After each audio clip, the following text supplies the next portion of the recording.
Question mark কেদে German বুঝুন শিখুন। আসসালামু আলাইকুম। আপনাদের সবাইকে স্বাগতম কোশ্চেন মার্ক টিভির নতুন আর একটি ভিডিওতে। আজকে আমি আপনাদের যে ঘটনাটি শোনাবো সেটির নাম হচ্ছে গুহার মধ্যে ৩ ব্যক্তির আশ্রয়ের ঘটনা। আব্দুল্লাহ ইবনে ওমর রাদিয়াল্লাহু তাআলা আনহু হতে বর্ণিত, নবী করিম সাল্লাল্লাহু আলাইহি ওয়াসাল্লাম বলেছেন, একবার ৩ জন লোক পথ চলছিল। তারা বৃষ্টিতে আক্রান্ত হলো। অতঃপর তারা এক পাহাড়ের গুহায় আশ্রয় নিল। হঠাৎ পাহাড় হতে এক খণ্ড পাথর পড়ে তাদের গুহার মুখ বন্ধ হয়ে গেল। তারা একে অপরকে বলল, নিজেদের করা কিছু সৎ কাজের কথা চিন্তা করে বের করো, যা আল্লাহর সন্তুষ্টির জন্য করা হয়েছে, এবং তার উসিলা করে আল্লাহর নিকট দোয়া করো। তাহলে হয়তো আল্লাহ তোমাদের উপর হতে পাথরটি সরিয়ে দিবেন। তাদের একজন বলতে লাগলো, হে আল্লাহ, আমার আব্বা আম্মা খুব বৃদ্ধ ছিলেন এবং আমার ছোট ছোট সন্তানও ছিল। আমি তাদের ভরণ পোষণের জন্য পশু পালন করতাম। সন্ধ্যায় যখন আমি বাড়ি ফিরতাম তখন দুধ দহন করতাম এবং আমার সন্তানদের আগে আমার আব্বা আম্মাকে পান করাতাম। একদিন আমার ফিরতে দেরি হয় এবং সন্ধ্যা হওয়ার আগে আসতে পারলাম না। এসে দেখি তারা ঘুমিয়ে পড়েছেন। তখন আমি দুধ দহন করলাম, যেমন প্রতিদিন দহন করি। তারপর আমি তাদের শিয়রে দুধ নিয়ে দাঁড়িয়ে রইলাম।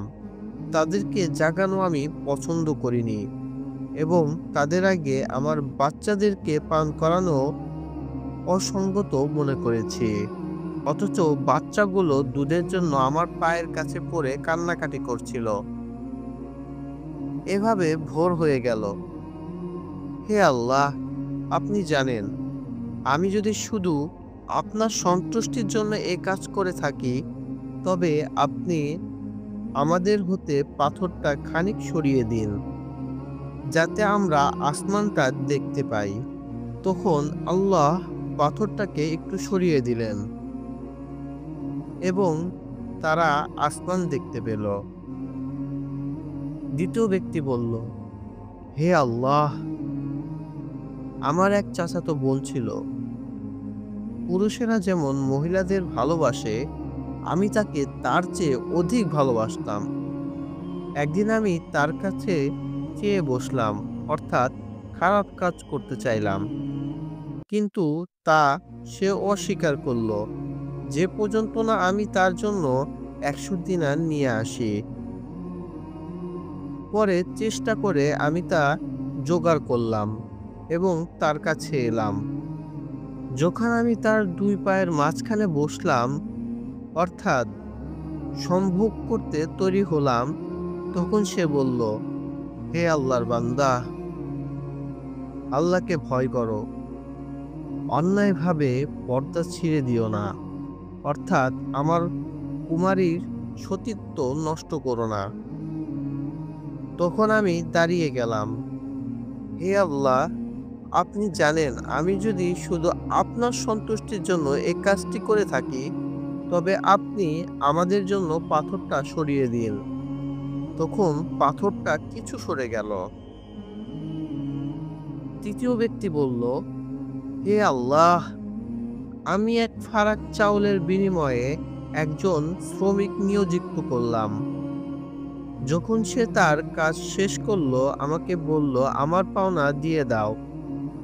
আমি তাকে তার পাওনা দিতে গেলে সে তা নিল না।